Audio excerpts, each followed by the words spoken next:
මේ තියෙන්නේ ඔස්ට්‍රේලියාවේ තියෙන චූටිම චූටි ගයක්. මේ ගෙදර තියෙන ෆැසිලිටිස් මොනවද? මේකේ කොස්ට් එක කීයද?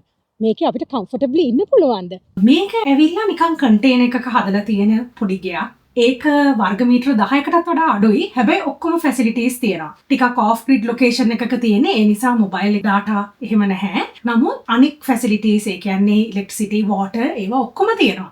ඉස්සෙල්ලාම ඇතුල් වෙච්ච ගාම තියෙන්නේ කිචන් එක. මේකේ තියෙනවා වාට සින්ක් එකයි. ඊට පස්සේ කුක් ටොප් එක තියෙනවා.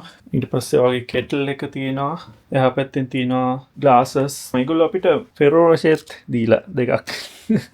ටී, කොෆි and sugar ඔක්කොම දීලා තියෙනවා. ෆ්‍රිජ් එකේ තියෙනවා අපිට ෆ්‍රෙෂ් මිල්ක් and water තියෙනවා. එතනින් කෙලිම රයිට් සයිඩ් එකේ තියෙන වගේ බෙඩ් එක. ඊට පස්සේ මෙතන මේ පැත්තේ තියෙනවා පොඩි ටේබල් එකක්. රෑට ෆයර් පිට් එකේ යූස් කරන්න මාෂ්මෙලෝස් දීලා තියෙනවා. ඊට පස්සේ ෆයර් ස්ටාර්ටර් කිට් එකක් දීලා තියෙනවා.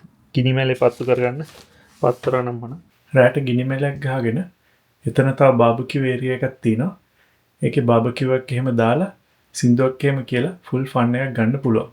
AC එක තියෙනවා අතන බෙඩ් එක උඩින්. ෆෑන් එකකුත් තියෙනවා. ඊට පස්සේ මෙතන තියෙන්නේ ෂවර් එකයි ටොයිලට් එකයි.